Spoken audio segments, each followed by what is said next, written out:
देश में कोरोना का प्रकोप लगातार जारी है। बीते कई दिनों से देश में कोरोना के मामले रोजाना 2.5 लाख से ऊपर ही बने हुए हैं। हालांकि कोरोना के मामलों में उतार चढ़ाव लगातार देखने को मिल रहा है। एक दिन कोरोना के मामलों में थोड़ी कमी देखने को मिलती है तो वहीं दूसरे दिन कोरोना फिर से डराने लगता है। भारत में पिछले 24 घंटों में कोरोना के 2,80,000 से ज्यादा केसेस सामने आए। चौंकाने वाली बात यह है कि मंगलवार की तुलना में करीब 30,000 नए केस ज्यादा आए। वहीं डेली पॉजिटिविटी रेट 16.16% है तो वहीं वीकली पॉजिटिविटी रेट 17.33% हो गया है। डराने वाली बात है मौतों के आंकड़े कम होने का नाम नहीं ले रहे हैं। पिछले 24 घंटे में देश में 665 लोगों की जान चली गई। इससे पहले मंगलवार को 614 लोगों की मृत्यु हुई थी। उधर स्वास्थ्य मंत्रालय के मुताबिक कोरोना के मद्देनजर देश में 400 से अधिक जिलों को रेड जोन में शामिल किया गया है। स्वास्थ्य मंत्रालय के मुताबिक 5 चुनावी राज्यों के 52 जिलों में संक्रमण की स्थिति बहुत गंभीर है। रिपोर्ट्स के मुताबिक देश के 403 जिलों में संक्रमण की दर 10% से अधिक है।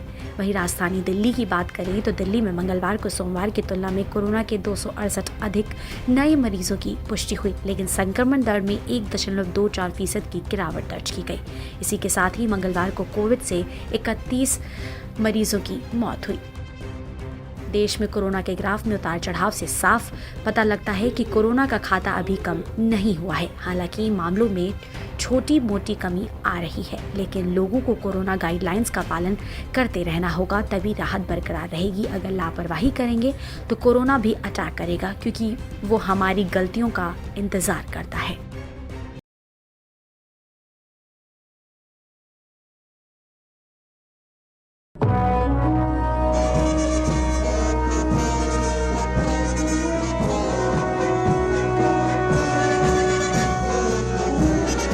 आज पूरा देश 73वां गणतंत्र दिवस मना रहा है। इस साल का गणतंत्र दिवस इसलिए खास है क्योंकि देश आज़ादी का 75वां साल भी मना रहा है। देश इस वर्ष आज़ादी का अमृत महोत्सव मना रहा है। पहाड़ से मैदान तक देशवासियों का जोश देखने लायक है।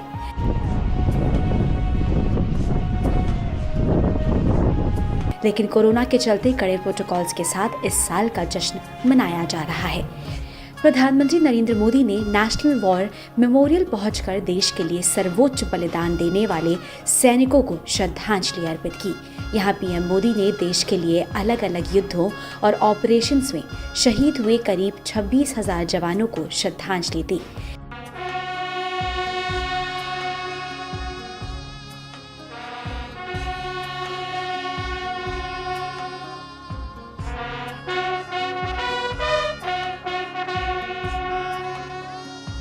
इसके बाद पीएम मोदी ने विजिटर्स बुक में साइन भी किया। पीएम मोदी के साथ रक्षा मंत्री राजनाथ सिंह भी मौजूद रहे।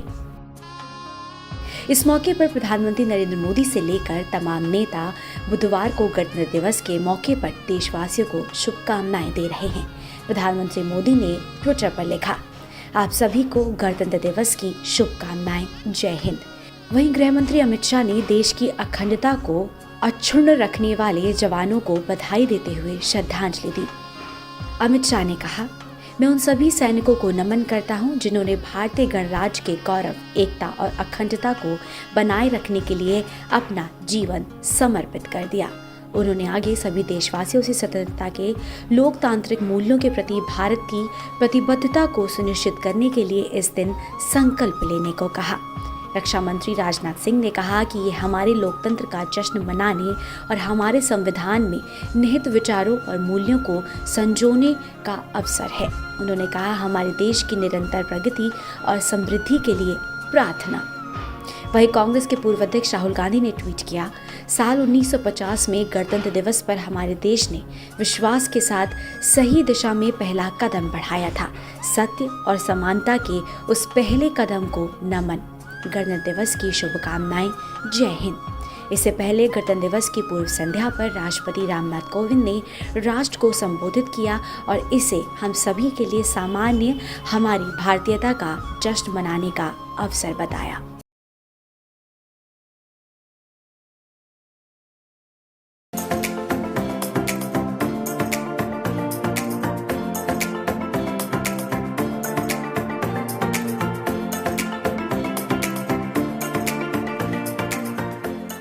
देश आज अपना 73वां गणतंत्र दिवस मना रहा है। इस साल गणतंत्र दिवस कुछ खास है क्योंकि देश इस साल आजादी का 75वां साल मना रहा है। राजपथ पर राष्ट्रपति रामनाथ कोविंद का प्रधानमंत्री नरेंद्र मोदी ने स्वागत किया, जिसके बाद देशभक्ति का रंग दिखाते हुए राष्ट्रपति रामनाथ कोविंद ने राष्ट्रीय ध्वज को फहराया।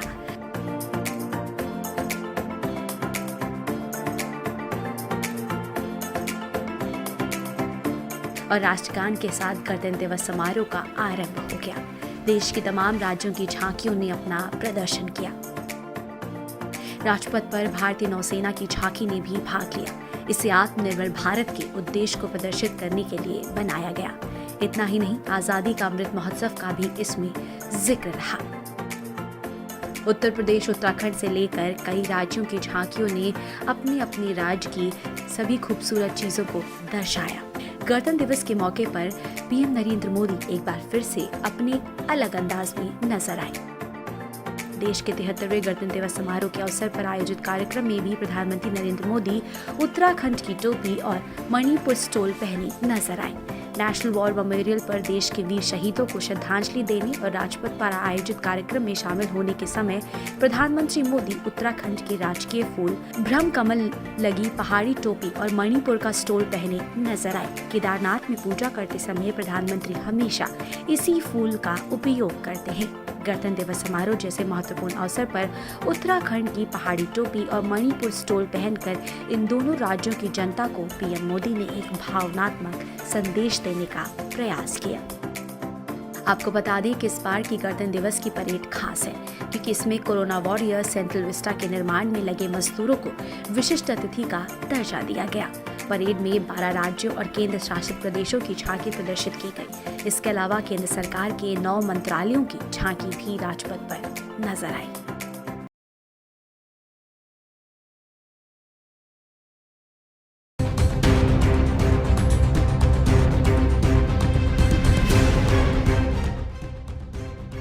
ये नया हिंदुस्तान है और ये नए हिंदुस्तान का शक्ति प्रदर्शन है।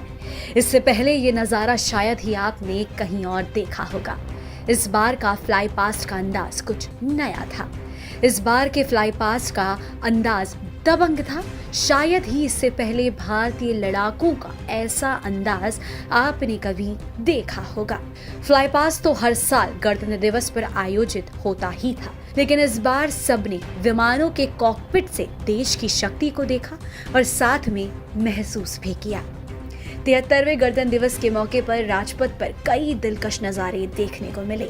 पहले जहां अलग अलग राज्यों की झांकियों ने लोगों का मन मोह लिया, वहीं इसके बाद भारतीय एयरफोर्स की ताकत देखने को मिली। राजपथ के ऊपर जब एयरफोर्स के लड़ाकू विमान आए तो पूरा आसमान गूंजने लगा।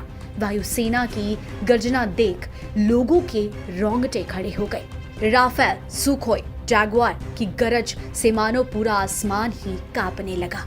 इनका आकर्षण ऐसा था कि वहां मौजूद कोई भी शख्स खुद को आसमान की ओर देखने से रोक नहीं पाया। खुद प्रधानमंत्री मोदी भी भारतीय लड़ाकू की ये हैरत कारनामे देखकर स्तब्ध रह गए। इस बार कोई विमान जब कलाबाजियां करता है तो उसके पीछे आसमान कैसे बदलता है, ये अब जमीन पर बैठा दर्शक भी देख पाया, क्योंकि इन विमानों के कॉकपिट में कैमरा लगाया गया था। राजपथ पर वायुसेना के कई विमानों ने अपने करतब दिखाए।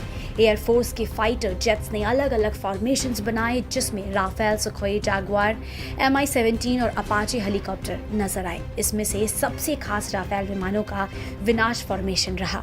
इस फॉर्मेशन में 5 राफेल विमान एक साथ नजर आए। इसके अलावा लोगों के लिए एयरफोर्स के transport aircraft C-130J super Hercules को देखना भी काफी दिलचस्प रहा।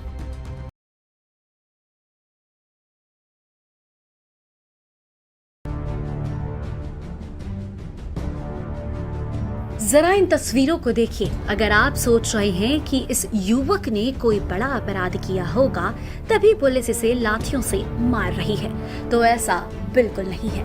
ये युवक तो देश का भविष्य है। इस युवक की गलती बस ये है कि इसने प्रशासन के खिलाफ अपनी हक की आवाज को बुलंद कर लिया। इस जैसे लाखों युवकों ने रेलवे में भर्ती होने का सपना देख आरआरबी की परीक्षा दी, लेकिन उन्हें क्या पता था कि लाखों छात्रों को अपने भविष्य के लिए सड़कों पर उतरना पड़ेगा और बदले में उन्हें आश्वासन के बजाय प्रशासन से लाठियां मिलेंगी। दरअसल मामला जुड़ा है आरआरबी एनटीपीसी परीक्षा से।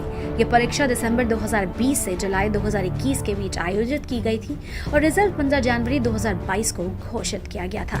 इसके बाद 35,000 से ज्यादा खाली पदों को भरने के लिए होने वाली एनटीपीसी लेवल 2 परीक्षा के लिए 7 लाख से अधिक उम्मीदवारों को शॉर्ट लिस्ट किया गया था, लेकिन छात्रों का आरोप है कि उनके साथ धोखा किया गया है। छात्रों ने आरोप लगाया है कि पहले जारी की गई नोटिफिकेशन में जो बात लिखी गई थी उन्हें अब जारी की गई नोटिफिकेशन में बदल दिया गया, जिसके बाद रिजल्ट की घोषणा के तुरंत बाद हजारों उम्मीदवारों ने बिहार में इसके खिलाफ विरोध प्रदर्शन शुरू कर दिया। इतना ही नहीं, कई रेलवे स्टेशन पर इन छात्रों ने ट्रेन में आग तक लगा दी। प्रदर्शन के दूसरे दिन यानी मंगलवार को भी सैकड़ों छात्र बिहार के अलग अलग कोनों में प्रदर्शन करते नजर आए और बीतते समय के साथ इस आक्रोश ने विकराल रूप धारण कर लिया। छात्रों की आंखों में गुस्सा और अपने करियर को लेकर चिंता साफ देखी जा सकती है। पुलिस प्रशासन ने भी सख्ती दिखाते हुए, अपनी काबिलियत दिखाते हुए कहीं लाठियां बरसाई तो कहीं आंसू गैस के गोले छोड़े। पटना, नवादा जैसे तमाम शहरों में यही नजारा देखने को मिला। छात्र ट्रेन की आवाजाही रोककर प्रदर्शन करते नजर आए तो कुछ तस्वीरें ऐसी भी सामने आई जहां छात्र रेल की पटरियों को ही उखाड़ने की कोशिश करते दिखे। वहीं पुलिस ने आरोप लगाया कि छात्रों ने उन पर पथराव किया, जिसके बाद मजबूरी में पुलिस को छात्रों पर लाठी चार्ज करना पड़ा। ये प्रदर्शन बिहार तक ही सीमित नहीं है। बिहार के साथ साथ उत्तर प्रदेश के कई जिलों में भी इस प्रदर्शन की आग पहुंची। इस बीच गणतंत्र दिवस की पूर्व संध्या पर प्रयागराज में प्रदर्शनकारी छात्रों पर पुलिसियाई कार्रवाई के कुछ वीडियो सामने आए हैं, जिसमें पुलिसकर्मी हॉस्टल में घुसकर प्रदर्शनकारी छात्रों को पीटते दिखाई दे रहे हैं। वीडियो में कोई पुलिसकर्मी बंदूक की बट से दरवाजा तोड़ने की कोशिश करता दिख रहा है तो कोई लातों से दरवाजा तोड़ता दिखाई दे रहा है। वहीं अब इतने बवाल के बाद आरआरबी एनटीपीसी के नतीजों को लेकर रेलवे ने बड़ा फैसला किया है। रेल मंत्रालय ने रेलवे की दोनों परीक्षाओं एनटीपीसी और लेवल 1 को स्थगित कर दिया है और इस मुद्दे को लेकर रेल मंत्रालय ने एक कमेटी का भी गठन किया है जो परीक्षा में पास और फेल हुए स्टूडेंट्स की बात सुनेगी और इससे संबंधित रिपोर्ट रेल मंत्रालय को देगी। लेकिन छात्र अभी भी इस फैसले से नाखुश हैं और प्रदर्शन जारी रखने की बात कर रहे हैं।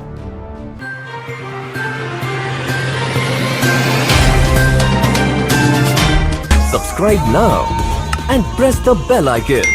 Never miss an update.